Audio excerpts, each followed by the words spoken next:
ಎಲ್ಲ ಇಡೀ ಕನ್ನಡ ಇಂಡಸ್ಟ್ರಿಗೇನೆ ಹಬ್ಬದ ವಾತಾವರಣ. ಯಾಕಂದರೆ ಶಿವಣ್ಣ ಅಂದರೆ ಎಲ್ಲರಿಗೂ ಒಂಥರ ಅದು ಒಂದು ನಮಗಂತೂ ದೇವರ ಸಮಾನ ಸರ್.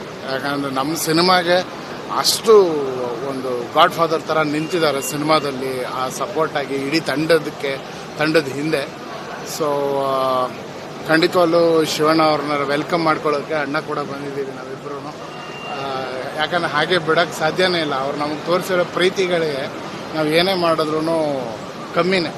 ಸೊ ಅಟ್ಲೀಸ್ಟ್ ನಾವು ಒಂದು ಚಿಕ್ಕ ರಿಸೀವ್ ಮಾಡೋದಕ್ಕಾದ್ರೂ ನಾವೆಲ್ಲ ಬಂದು ಇಲ್ಲಿ ನಿಂತು ಅವ್ರಿಗೆ ರಿಸೀವ್ ಮಾಡೋಣ ಅಂತ ಖುಷಿಯಾಗಿ ಎಲ್ಲರೂ ಬಂದಿದ್ದೀವಿ. ಸೊ ಭಾಳ ಖುಷಿ ಆಗ್ತದೆ ಅವ್ರು ಆರೋಗ್ಯಕರವಾಗಿ ಬರ್ತಾ ಇರೋದು. ಆ್ಯಂಡ್ ಖಂಡಿತವಲ್ಲ ಅವ್ರಿಗೆ ದೇವರು ಏನು ಯಾವುದೇ ರೀತಿ ತೊಂದರೆ ಇನ್ನು ಯಾವತ್ತೂ ಬರೋದಿಲ್ಲ. ಏನೋ ಒಂದು ಚಿಕ್ಕದಾಗಿ ಏನು ಗಂಡಾಂತರ ಆಗಬೇಕಿತ್ತು ಅದೆಲ್ಲ ಮುಗಿದೋಗಿದೆ. ಇನ್ಮೇಲೆ ಮತ್ತೆ ಶಿವಣ್ಣ ಅವರು ಇನ್ನೊಂದು 150 ಸಿನಿಮಾ ಮಾಡ್ತಾರೆ, ಇನ್ನೂ ನಮ್ಮೆಲ್ಲರನ್ನ ಎಂಟರ್ಟೈನ್ ಮಾಡ್ತಾರೆ.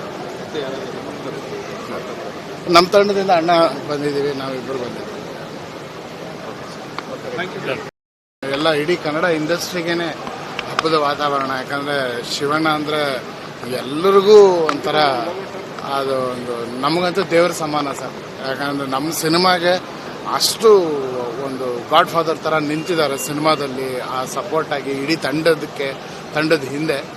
ಸೊ ಖಂಡಿತವಲ್ಲೂ ಶಿವಣ್ಣ ಅವ್ರನ್ನ ವೆಲ್ಕಮ್ ಮಾಡ್ಕೊಳ್ಳೋಕ್ಕೆ ಅಣ್ಣ ಕೂಡ ಬಂದಿದ್ದೀವಿ ನಾವಿಬ್ಬರೂ. ಯಾಕಂದರೆ ಹಾಗೆ ಬಿಡೋಕ್ಕೆ ಸಾಧ್ಯನೇ ಇಲ್ಲ. ಅವ್ರು ನಮಗೆ ತೋರಿಸಿರೋ ಪ್ರೀತಿಗಳಿಗೆ ನಾವು ಏನೇ ಮಾಡಿದ್ರೂ ಕಮ್ಮಿನೇ.